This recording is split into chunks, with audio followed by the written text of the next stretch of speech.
I want to cover some of the basics of Tai Chi, mainly Tai Chi posture, feet alignment, integrated with Tai Chi principles. So some of you already know Tai Chi and maybe can accomplish the sequence and can do a pretty good job. But what I want to do is kind of move you back a little bit, give you a little bit more background and support in your movements so that you will be better acquainted with your body, how to use gravity as your friend, and then move in a way that your body can most efficiently and safely make those movements. But when I talk about this, it applies to Tai Chi, but then again, we can extrapolate to say that whatever elements you learn and make your body do, they can be practical uses in everyday activities. Okay? So the form that I teach is Yang style. Yang, Y-A-N-G, sometimes referred to as Yang, which is the same thing. It is the most popular style in the world, mainly because it is very soft, it's round, it's flowing, it's non-stop, it's gentle, continuous, rather than something more abrupt and forceful and angular, okay? So this is the style. The principles and what I'm going to try to provide you can apply to almost all styles of Tai Chi. Okay? So the first off, I want to go over Tai Chi posture. Okay, Tai Chi posture. What is Tai Chi posture? There are about 8 elements, okay, and they all kind of roll into each other. If you have one element, most likely the second one will be able to be naturally followed through, etc. So the main element is that our head is erect, okay? Erect in a way that we're not like a soldier where we're stiff and our vision is just straight out and our chin is parallel to the ground. It's not that way. So it's a good image is like a marionette. We are puppets. And with a puppet, the head is straight up, it's centered. There is a string that's dangling our whole body, keeping our head erect. That string or silk silver thread that's often used in Tai Chi is really important in that it goes through the midpoint of our skull, through the midpoint of our chest, through 2 inches below our navel in a straight angle or direction. The 3 points are important in Tai Chi in that they are our energy points, often referred to as our Dan Tian. So if you can imagine yourself drilled through the center, you can find yourself very erect. You could also find yourself very centered in that the distribution of weight is equal. You're never favoring your right, never favoring your left, but at all times, gravity takes care of us. So that line of our silk silver thread, danten, goes straight through us. Our vision is not straight out with our chin parallel to the ground. Our chin takes a slight dip down, not like this, but a slight dip down, but our vision is still straight out, but not at a high point because our chin is not parallel to the ground. So we're never stiff as a soldier, but we are relaxed in that our chin now takes a little slight dip down. Our vision is always out into infinity. It's never concentrating on our feet or on our hands generally, okay? So as a result of our chin dipping down, and we're like a marionette, we found that our chest now is relaxed. It's sort of dipped inwards rather than flat. So as I'm describing and talking to you, I hope that you can feel what I'm feeling or talking about, and that's a way of getting into good Tai Chi posture. Okay? So chin slightly down, glance out into infinity,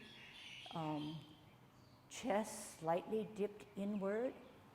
As a result, our butt is now tucked under rather than straight and rather than protruding all the time. So that's the posture.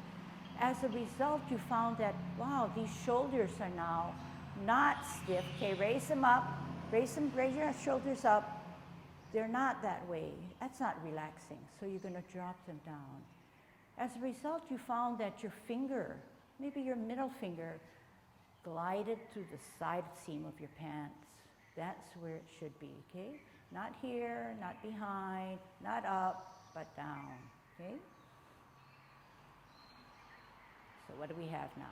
Chin, chest, butt. What about our knees? Knees play a big part in our movements, but knees have to be used correctly.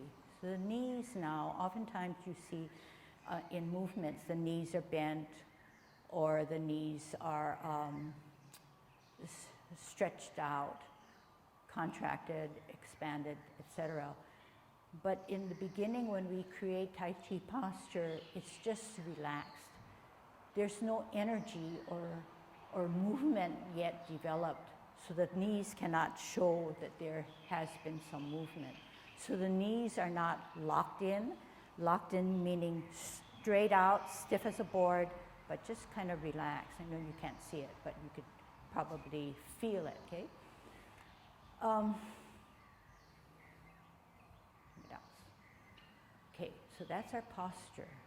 And then what about our mind? Because you know that Tai Chi is both a physical and mental discipline. Our mind is relaxed, but how do you relax it? What you can do, a good suggestion is that the mind creates an image of something in nature, image of an experience that's very positive, and that's the image you try to recreate or have in mind all the time.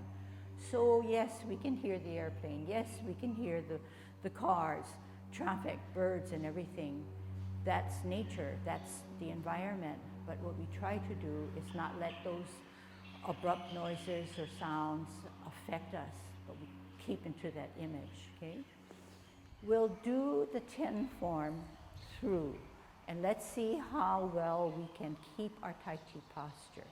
Then from there, we'll take off on alignment, okay? Yep. Everybody try to get away from locking the knee. You should have a little bit of feeling like things that you relax, but not bending the knees. Right? Okay, we'll cover, Ken has a good suggestion, okay? But remember, everybody talks about locking knee and don't do that, but even locking your elbow. So what do we mean? If you can do it with me, if you can put your arm out and lock this elbow, lock this joint, it's very stiff, but what you need to do is dip that elbow down a little bit in so that there's a relaxation. And the reason for that is that once you lock any joint, the energy within your body, the chi, stagnates. It cannot flow. So the premise is you keep everything open, keep the channels open, okay? All right, so what I'm gonna do is do the 10 with you, Yang 10 form. Our goal now is try to remember that we are a marionette. So if you can put your finger up, like I have, your pointing finger, this is the alignment of your spine. So when we do Tai Chi, your spine can never dip forward, go backwards, or lean to either side. This is the safety, this is the posture of Tai Chi, okay? All right, I'm gonna turn this way, okay? We're not looking so much for form, but we're looking for how can we do Tai Chi in the correct posture, okay? So good Tai Chi posture, okay, and you notice that my feet are not touching and they're stiff in, but they're slightly apart. I drop my shoulders, my middle finger is to the side seam of my pants, my shoulders are down, my head is erect because I'm obeying that silk silver thread. I have 50% of my weight on the left, 50 on the right, okay? I'm going to shift a little bit here, okay?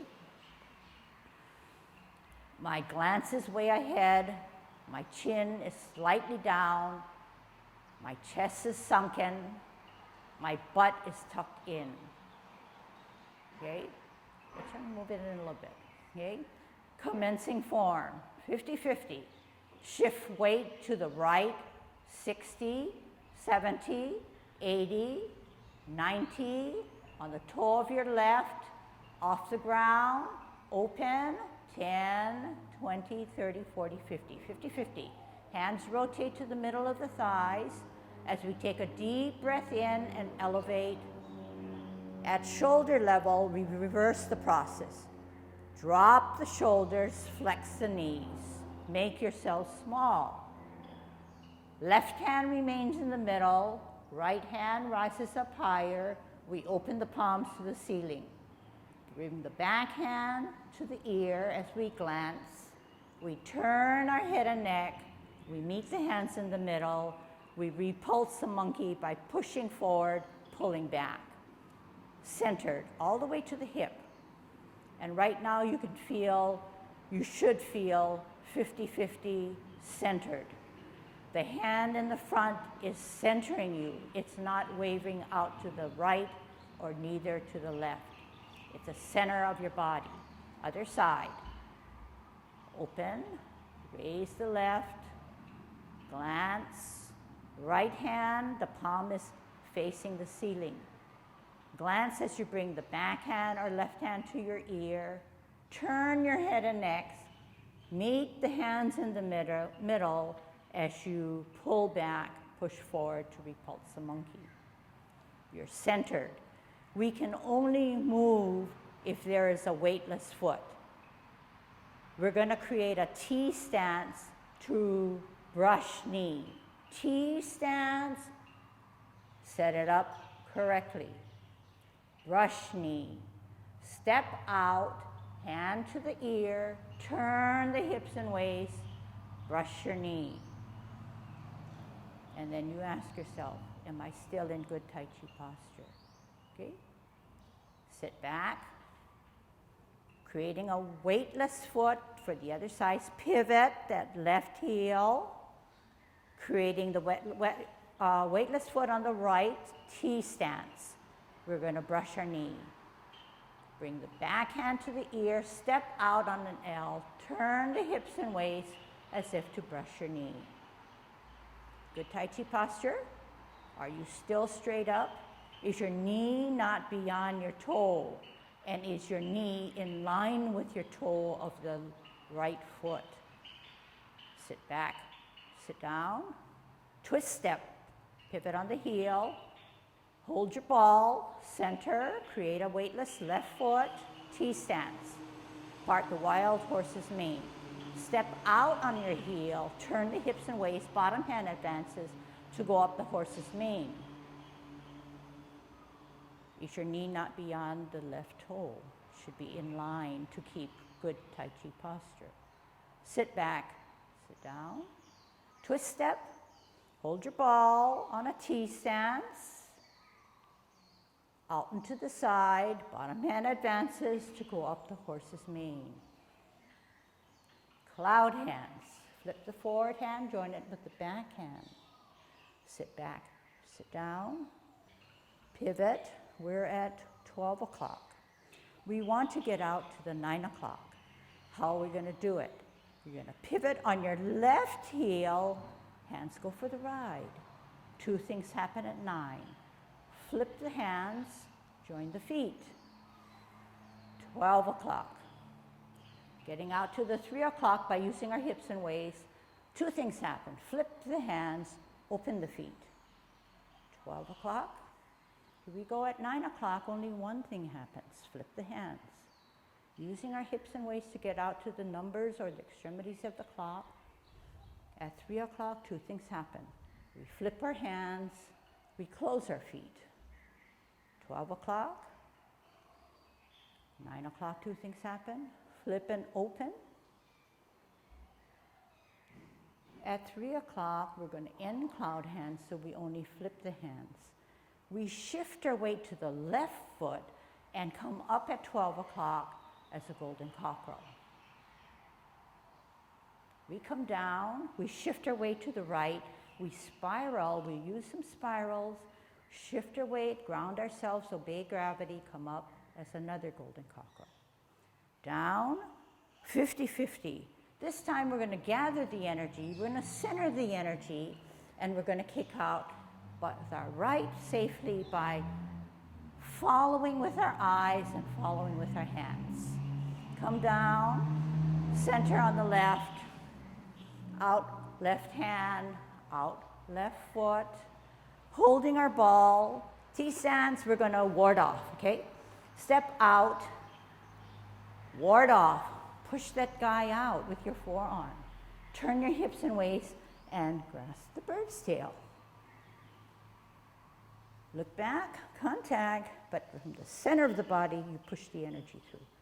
Separate the hands and roll back and sit down. Why? We need to push him up and we need to push him out. Sit back, sit down. Let's do the other side. Twist step. Center with a ball. Left hand on the bottom, left foot ready to go. Bottom hand advances, matches our foot. Sorry, step. Ward off, sorry.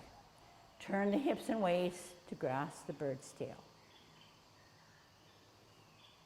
Turn, contact, but push only from the center.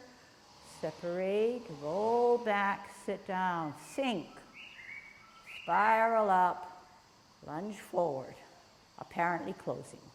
Sit back, sit down, twist step, bottom of your body matches the top, pivot out, top and bottom match, pivot in, off the ground, and you center yourself with the right hand inside the cross as you embrace the tiger. Bring the tiger out, rotate on the wrists. Bring the tiger one time closer to you, then push him away. Separate your hands, drop your shoulders, make yourself small. Wrap around, up on the heel, off the ground, as you now close your form. Then you ask yourself, am I still in Tai Chi posture? Okay? Now, at this point when you close, you shouldn't have to feel that, wow, I'm done with Tai Chi, therefore I can get out of Tai Chi posture and lock those knees. I think the beauty of learning a discipline such as Tai Chi, which is an art, is that all that we learn can be applied in a very useful way to everyday activities. So the posture that you finally feel is the best when you take a look at the elements of Tai Chi posture should then be slowly incorporated into all activities and just the way that you carry yourself. Okay, so you know quietly how Tai Chi posture should have been implemented in your 10 form. The form itself lends to promoting good Tai Chi posture through the knowledge of alignment, okay?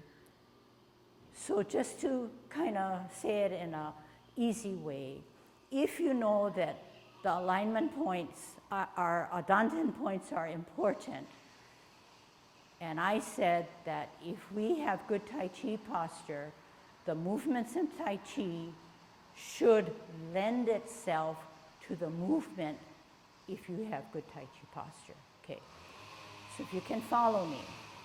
In one movement, okay, and we know that this middle pointing finger is our spine. This is the posture. And the posture is never stiff like this, but relaxed, but still in the same direction or alignment. So if we're on a T stance and I want to part the wild horse's mane, I have my posture, but what happens when I dip forward? That posture is no longer useful. It's not doing anything for me. If we should practice incorrectly, that posture will help us to fall. It will teach us to fall. It's going to be a natural routine. So, in spite of me exaggerating and coming way beyond here, my head is heavy, everything is shifted. I'm not obeying gravity. The knee is way beyond the toe. Remember, I said something about, is your knee in line with your toe? You don't want it to be short of the toe, but you want it straight in line, okay, in the most natural way. There you can see that the posture is still erect. And it doesn't have to be stiff because you don't want to lock that back knee in. Okay, so when I lock this back knee in, I'm actually stiffening. I'm not in Tai Chi posture.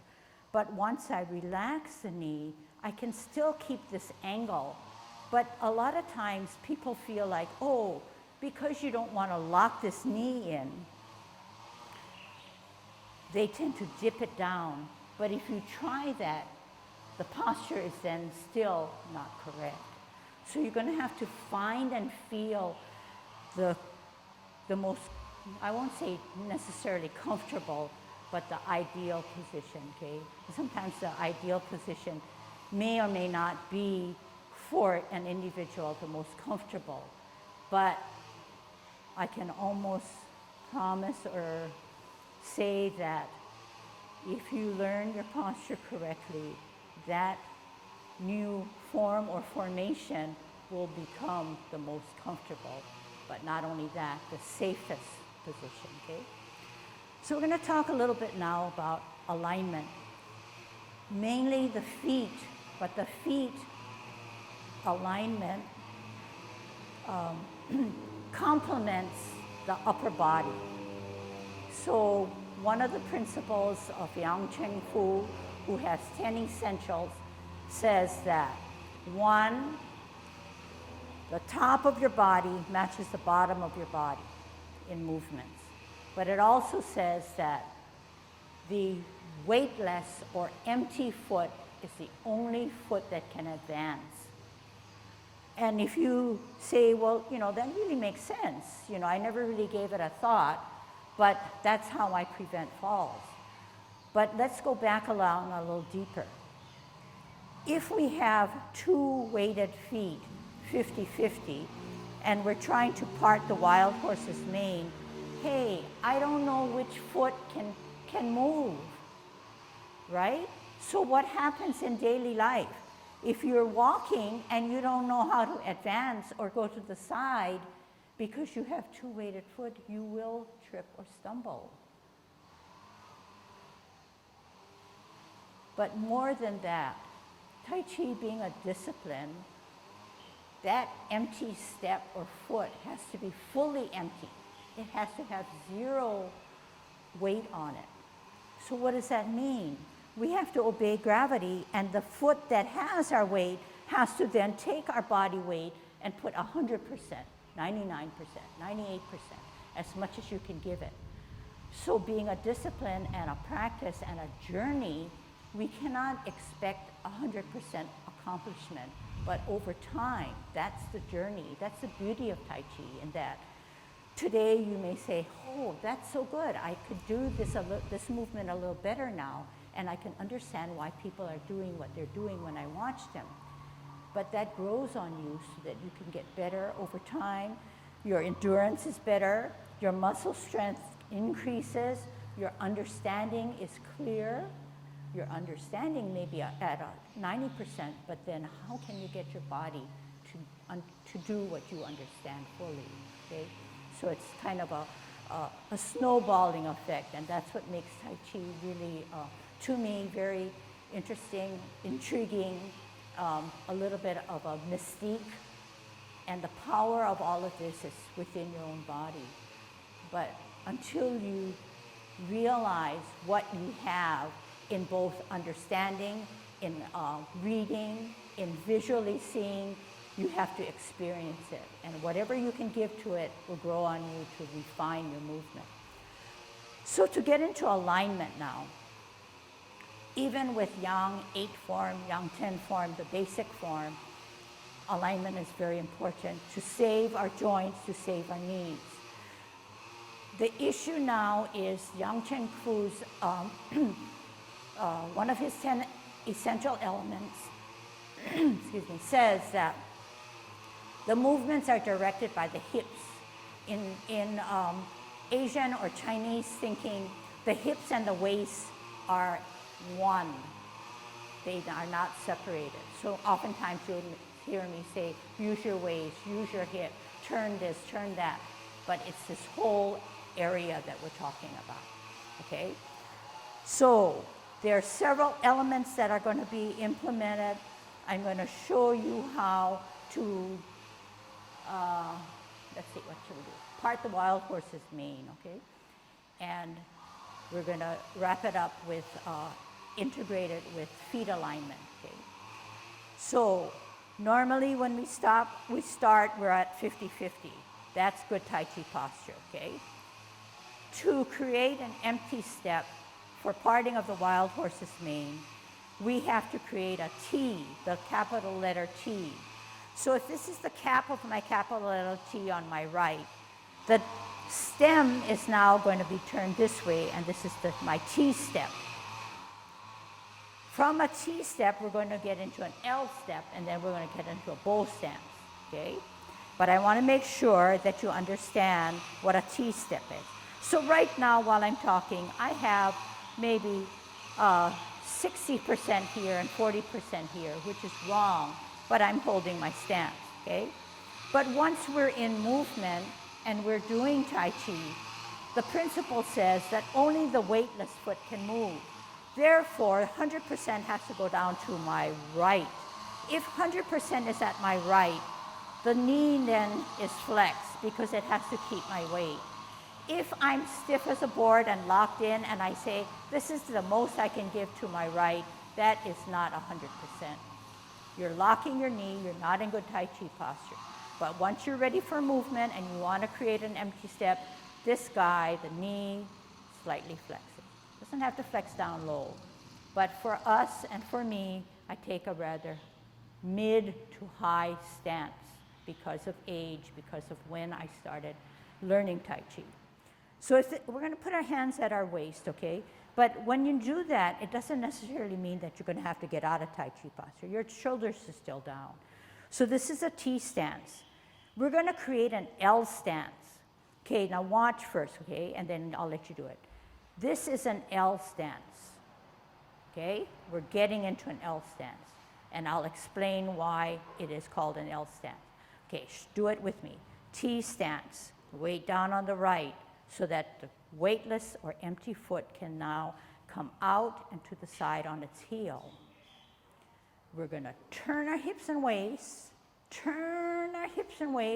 flatten down. This is called a bow stance. Why is it called a bow stance? There's a bow on the left or our front foot, and there's an arrow on the back or right foot.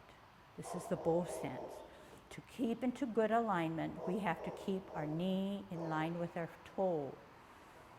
We have to make sure that our hips and waist are addressed to that left or outward foot. Therefore, the back foot could now take a 45 degree. You can make that adjustment, okay? Now, we're going to sit back and sit down, okay? How do we do that? Sit back and sit down on an imaginary stool, okay? Keeping in good alignment. We're going to twist or pivot on our left heel. We're going to root down or ground down and obey gravity to create a T stance with our right foot being weightless.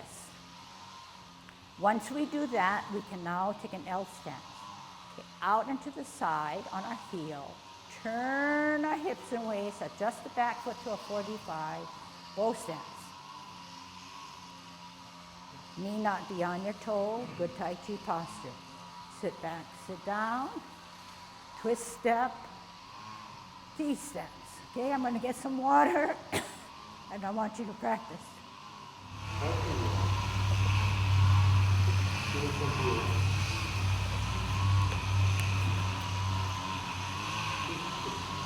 Almost have to stoop a little bit, otherwise you'll have to be your hand straight up, and you don't get any. The weight comes forward, and see the shifting along here. And the top stays up. So you have to stoop. I think the women do a great job stooping. The men are sort of just stuck up here somewhere.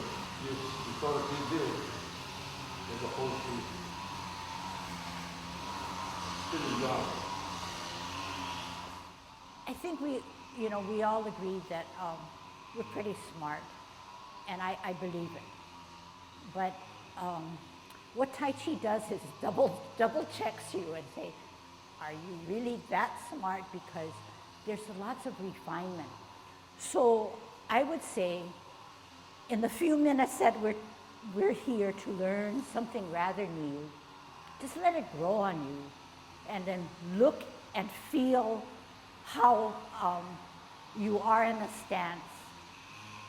Use a mirror, use online stuff to say, detect what is incorrect or why is everybody consistently in the same formation and how are they getting that. So like anything else, everything that's new requires growth over time, okay? So in Tai Chi, our mind is rested. It's like it's at peace. We're accepting what our body can do and what our mind can understand. But once we start to rush it, then there becomes the flaw. There becomes that barrier to better learning. So live with it. Let it be what it is. It's better than, before. Or I know that I understand and I can increase or adapt in a good way. That's where you should be, okay? So mental mindset is really important. All right. I was going to say it's like a crash course in what I'm giving you, okay? Because I'm trying to provide you stuff that you can use in the forms and sets that you already know. But so here's a thing that's very difficult to learn, and yet it's very valuable. Okay, so we learned and understand what a T step is, and then we got to an L stance. So there's a pattern: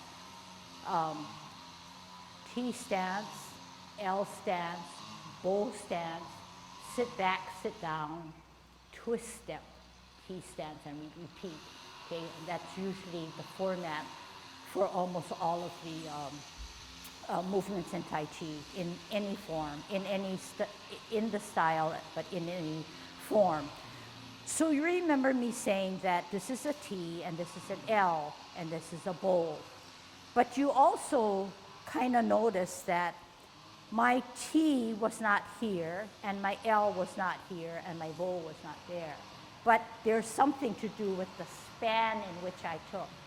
So watch again. If this is a T, this is my L, this is my bow. Okay? So you notice there's something there. Okay? And I'm going to do the other side just to make a point, because we're going to work on that point. T stance, L stance, turn the hips and waist, set it up, bow stance, bow, arrow. Not bow, not arrow, but in line, and not dipped, but not locked. Okay, so those are important. So we're going to look at the span. I'm not in line, and I'm not over exaggerating, but somehow I've taken this span.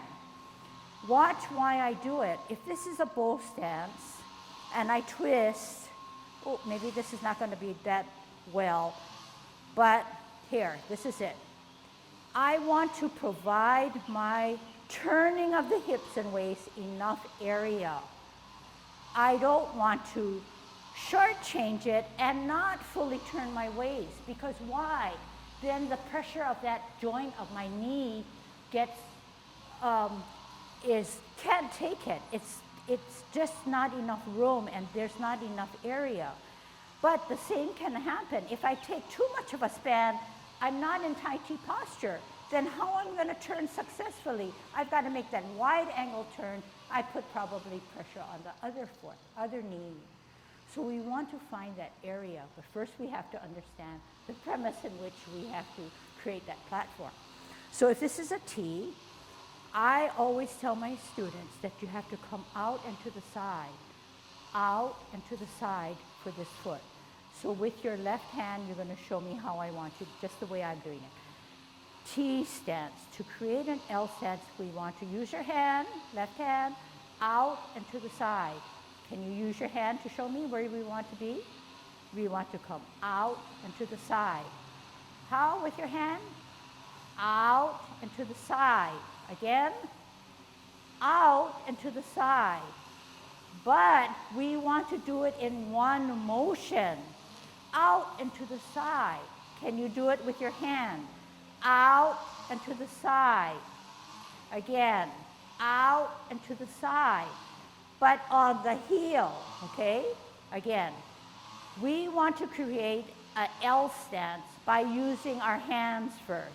We're in a T stance. How can we come out and to the side? Using your left hand.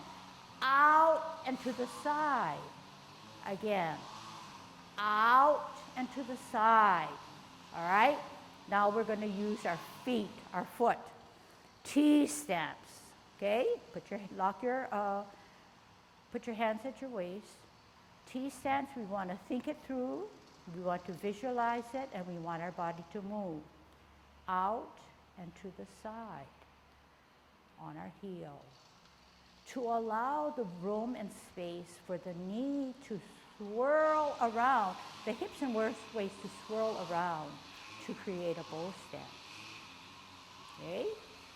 Sit back and sit down on an imaginary stool.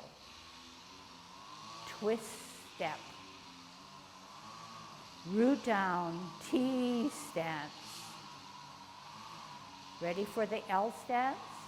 Out and to the side. Turn the hips and waist. Forget about the knee. Turn the hips and waist.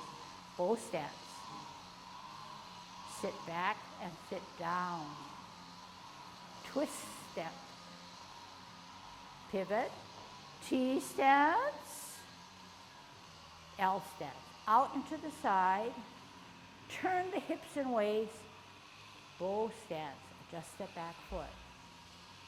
Sit back, sit down, pivot, root down, T stance, out and to the side with the right heel, turn the hips and waist, bow stance. Sit back, sit down, pivot, T stance.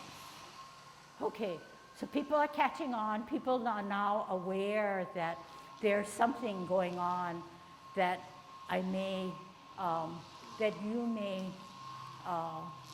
need to work on. Okay, so that's the beginning of our journey.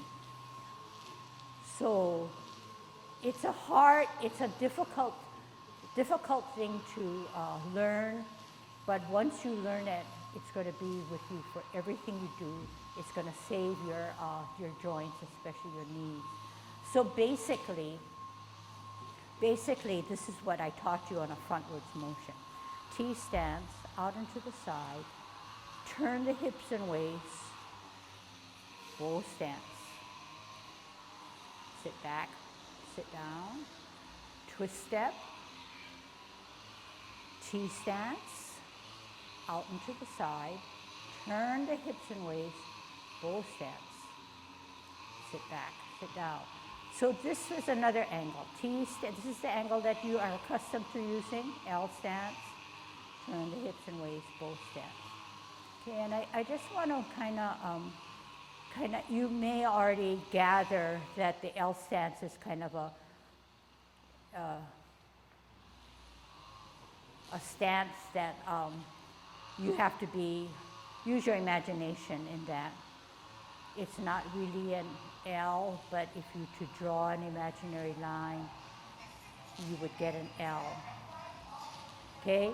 So things you have to remember to do. T stance, only the weightless foot can move. The bottom hand we'll get into is the advancing hand all the time. Okay, remember what I said, okay?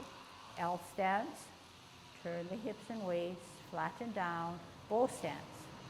So at this position, the centering is right through our middle, our same thing, right straight through. The weight of the foot, the feet, are not 50-50, but something like 60-40, 70-30, but not to the point where it's overloaded on the front where you're gonna fall, okay? So you wanna still just remember to post yourself straight up, not lock that guy in, although there is a little increase of, I wanna say energy there, okay? From here, let's look at our sit down and sit back, okay? So sit down, sit back, sit down, okay? Watch what I do. I don't mean for you to sit back, because why? I'm gonna fall back, and it's not Tai Chi posture. But what I want you to do is move back, sit down. Move back, sit down. Rolled into one. Move back, sit down. So what happens to that left knee? It takes the weight, it bears the weight, therefore it drills down. It's saying, I'm strong, I can move back, I can sit down. I am trying to then create a weightless foot after I pivot. Okay, so T stance, sit back, sit down. Twist step, pivot or twist in the right toe, then root down for safety, then create your T. Other side. T stance. Next comes L stance. Turn the hips and waist. Never mind about anything else. Just turn the hips and waist fully. Bow stance. You can adjust that back or right foot to a 45. Now, what do? Check our Tai Chi posture. Then we say, sit back and sit down, roll into one. Here we go. Sit back, sit down, twist, step, T stance, L stance, turn the hips and waist, adjust the back foot, bow stance, sit back, sit down, all right, keep it down. So do you feel that the left knee or left area is heavy? That's what you want to feel. So if I were younger and more able, that right foot, if somebody could come by, could lift that foot up, because this is an empty foot when you sit back. You twist or pivot to come in, trying to create a good alignment for your T. Step out on an L, turn the hips and waist. The hips and waist are the drivers, are the commanders of your body. Bow stance. Sit back and sit down, then twist, then T, then L, turn the hips and waist, create your bow and arrow, sit back, sit down, twist step, T stance.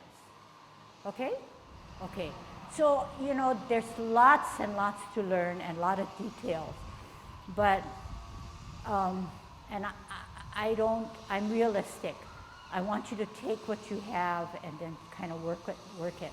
Then come back, maybe reacquaint yourself if I get this online as to what I'm really teaching, and then work from there. So we're always creating building blocks, okay?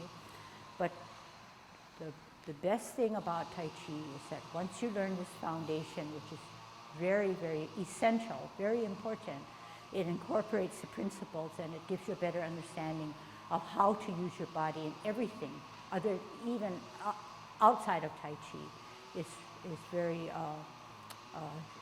special or unique, because you're practicing something you do and yet carrying it out into all your activities. But when we start to put our hands together, which I'll do next, okay, you're going to see that unless you have your feet really, really well set and understood, the hands will create another variable, and so something will give way. So when you practice and understand something, take it apart. Take the feet first and just drill it down so it's natural. Then try the hand. But you know, if your hands, you're concentrating too much on your hands, the feet will sort of give way, okay? Especially in the areas where they're crucial. So one of the other 10 essentials of Yang Ching Fu is that the bottom portion of your body matches your top portion. So we're going to see how, by using our Chi stance, L stance, and Bow stance, how parting of the wild horse's mane plays into it, so that there is unity. Everything is unified. Everything is a whole.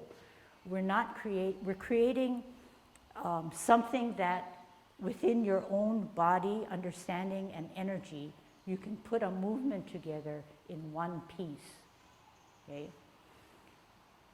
So when we part the wild horse's mane, we have our ball, and the ball is usually designated as either hand, okay, for you to practice with me and listen and do what I'm saying.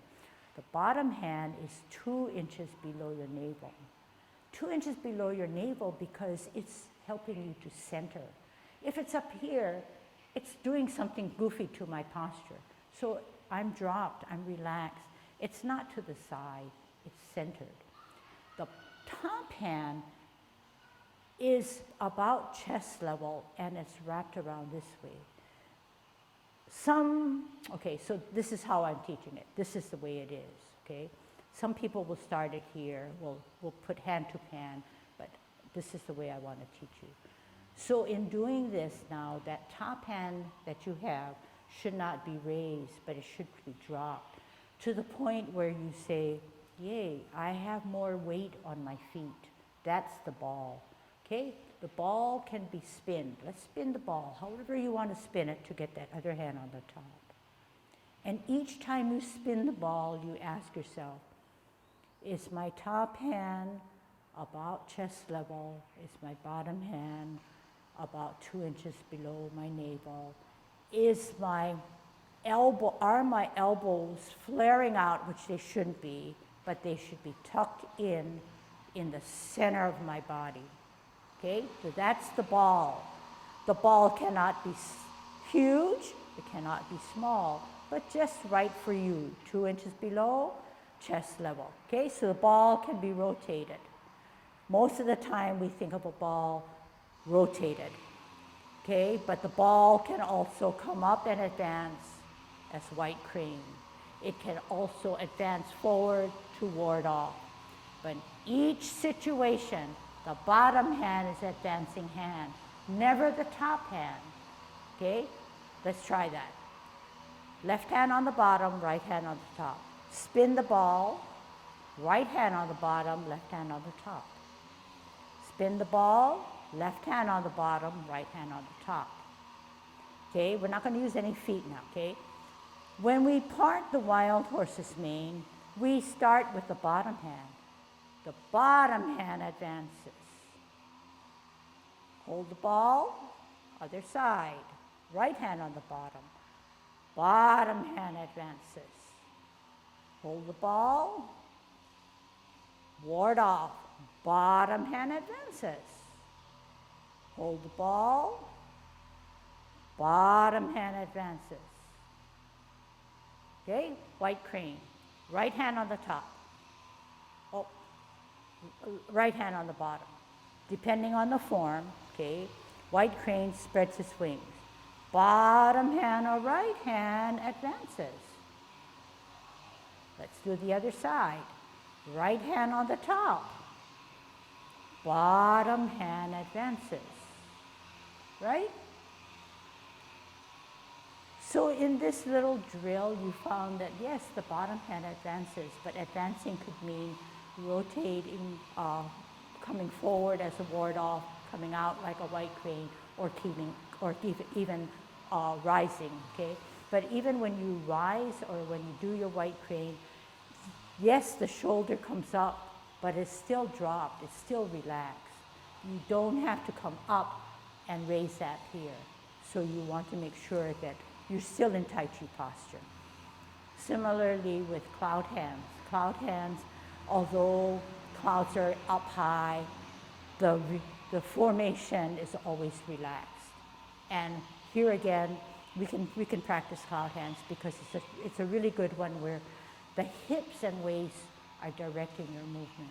A lot of people gravitate to Tai Chi because they like the hand motion and where it's going. And then they like the feet motion because it's a high kick or something spectacular.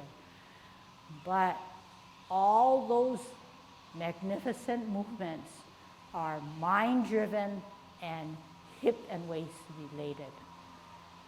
And shifting of weight. All those nice principles that we're trying to incorporate. So we said that we would, what did I say we're going to do? Cloud hands, okay, cloud hands. Actually, I'm going to pull back for it. Well, okay, we can do cloud hands. So the purpose in cloud hands is to appear as if you're floating. Tai Chi being an art and a discipline, we want that relaxation for the person practicing. We want that relaxation for appearing that way because we are ourselves as performers or participants relaxed. And as a viewer, you can see that it's very relaxing for them. So in cloud hands, we are doing several essentials. We're using our hips and waist, we're using our mind, and our bottom matches our top or vice versa. We're also spinning on this axle. So that, remember that cable I talked about being a marionette and being a silver thread? That cable or string can rotate all the time in Tai Chi. It can advance, but it can never bend. In cloud hands, we're going to find that that cable helps us to spin so that the hands go for the ride because it's the hips and waist and that axle that's making us move, which is the safer way. It's optimal because we're obeying gravity, okay? All right. Let's start with feet apart slightly, left hand palm in, right hand palm out, left hand higher, okay? We're about 1 o'clock. So in cloud hands, if you're in movement, you're probably at 3, but we're stationary now, we're about 1 or 2, face of the clock. We want to move to 12, so the hands move, but they're dictated by the waist. Okay, I'm going to do a stable one first, okay? 9 o'clock, 2 things happen. Turn the hips and waist, a little bit more, flip the hand, turn the hips and waist, and all the time you're looking, your glance is at the fingertips of your top hand, fingertips, but not studying them, but looking out through infinity. Okay, and we're going to go a little faster, and we're going to prove to ourselves that the hands are just set there, but the movement is dictated by the hips and waist. So you can see that, yes, we're weighted on our feet, our shoulders are dropped. We can get some sense of relaxation. But to better our cloud hands, we have to use our belly button as a guiding light. When it starts to move, our body, our upper body moves. That dantian area is essential in making clouds work. Okay, so we're going to do something wrong now. We're going to keep our hips and waist stable, and we're only going to use our hands. This is not cloud hands, okay? Let's try. So your job is to keep this guy straight. Do not go back and forth, okay? Only the hands. Go. So here you're saying, I'm doing clouds, but this is not Tai Chi. This is a cop-out. This is an easy way out. It does not let you use your whole body, okay? So what makes you use your whole body? You turn your hips and wave. You turn your hips and wave. Your hands just set up the space, but they do not move. They only are moving because the hips and waist are making you rotate, okay? It may sound simple, doable, and I want to say easy when you understand me or watch me or when you do it. But when you're doing the set, you have to kind of bring back those phrases or words or understanding, because once Tai Chi starts, you have only a limited amount of time in which to accomplish something, and it's coming every which way at you, okay? So it is something that requires understanding, but practicing. So now we said, we know two things at least. The hips and waists are essential. The hands, we always say, go for the ride, because if they're set up correctly, the hips and waists are bringing out the hand. If we did not understand that essential, we would just say, hey, this is cloud hand. This is parting the wild horse's mane, or this is cloud hands, right? So now we're going to try to match what our top does with our bottom, okay? So in cloud hands, unlike other movements, it's a sidewards walk. It's like walking like a crab. But like all other movements in Tai Chi, only the weightless foot can move. Only the weightless foot can move, because that other weighted foot gives us stability and it helps us to obey gravity, okay? So this time we're going to concentrate only on feet, okay? I'll let you just put it down here, okay? So we're at 50-50. We're walking sideways like a crab and like playing a piano. So if we're at 50-50 and we say only the weightless foot can move and we're moving to the left, therefore the weight has to be gained all in the right. Therefore, we can slowly put it there and keep it at our toe. Weightless foot now becomes the finger of a piano, and it comes out, find its key, puts it down, and then comes down slowly. Then allows the other foot to do the